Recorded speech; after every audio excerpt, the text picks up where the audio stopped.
नमस्कार दोस्तों, मैं हूँ खुशी नवीन और आज की मेरी कहानी का शीर्षक है पराई थी जो बिटिया रानी, आज हुई मेरी बहू रानी। इस कहानी को आप पूरा सुनिएगा और बताइएगा कि ये कहानी कैसी लगी। चलिए सुनते हैं कहानियाँ जो सुकून दे।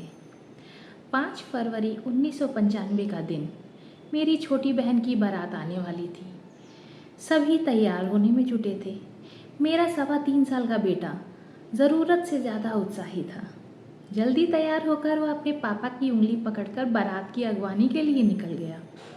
4 माह की छोटी सी मेरी बिटिया रानी को मैंने गुड़िया की तरह सजाया और खुद भी तैयार होकर बाहर पहुंच गई। दूर से आतिशबाजियां होती दिखाई दे रही थी। सभी बेकरारी से बारात का इंतज़ार कर रहे थे। दूल्हे को देखने के लिए सभी लोग ललायित थे और सबसे ज़्यादा उत्साहित हमारे पुत्र। वो तो बैंड बाजे के साथ डांस करना शुरू कर चुके थे।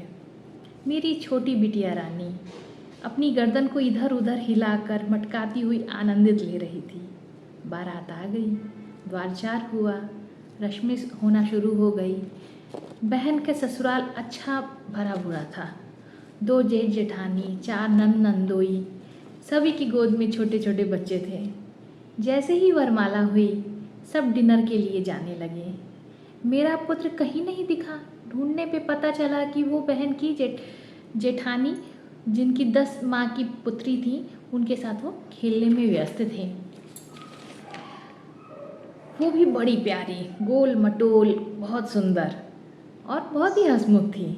मेरा बेटा उसके साथ इतना मगन था कि मेरे साथ आने को तैयार ही नहीं।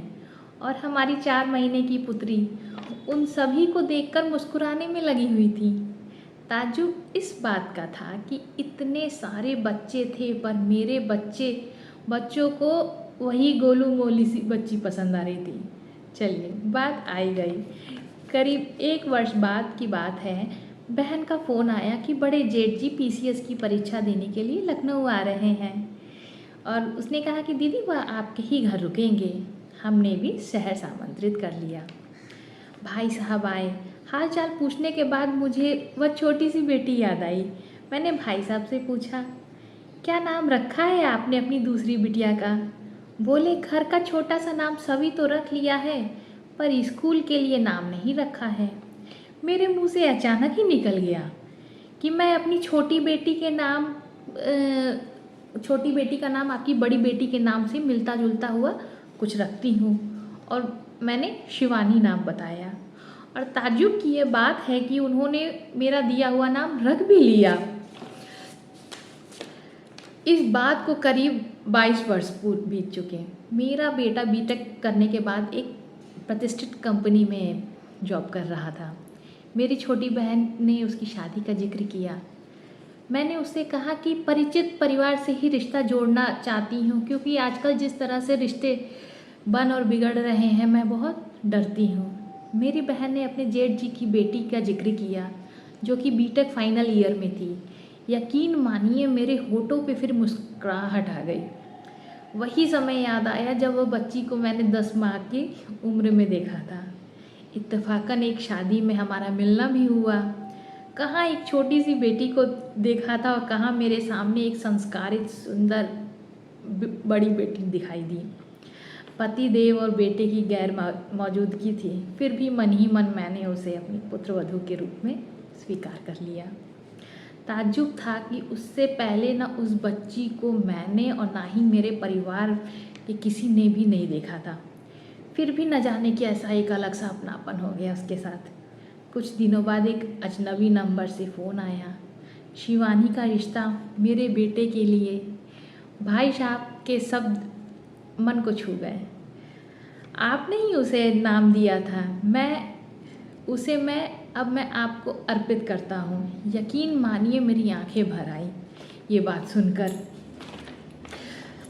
कुछ दिनों बाद भाई साहब परिवार के साथ मिले। मैंने अपनी बहू का गोद भर के हमेशा के लिए उसे अपना बना लिया।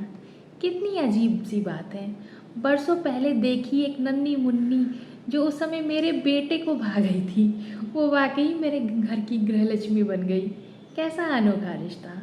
जो इतने वर्षों के बाद भी अपना हो गया। शादी हुई, बहू घर आई, मेरे घर को पूरा किया उसने आकर। उसे 22 वर्ष पुरानी बातें बताई तो उसने हंसकर बोला, मम्मी मैं तो आपकी पैदाइशी बहू हूँ, तभी तो आपने मुझे पहले ही पसंद कर लिया था। वाकई कैसे रिश्ते हैं जो पराए होते हुए भी इतने अपने हो जाते हैं, जैसे जन्मों जन्म से अपने ही थे। यह थी मेरी कहानी। कैसी लगी आपको? प्लीज़ इसे कमेंट करके ज़रूर बताइएगा। और ऐसी ही कहानी सुनने के लिए आप चैनल को सब्सक्राइब करिए, लाइक का बटन दबाइए और सब्सक्राइब के पास बेल आइकन है, उसे आप ज़रूर क्लिक कर दें, क्योंकि जब भी मेरी नई कहानी कुछ भी अपडेट होती है तो उसका नोटिफिकेशन आपको सबसे पहले आएगा। फिर जुड़े रहिए मेरी अगली कहानी के लिए। नमस्कार।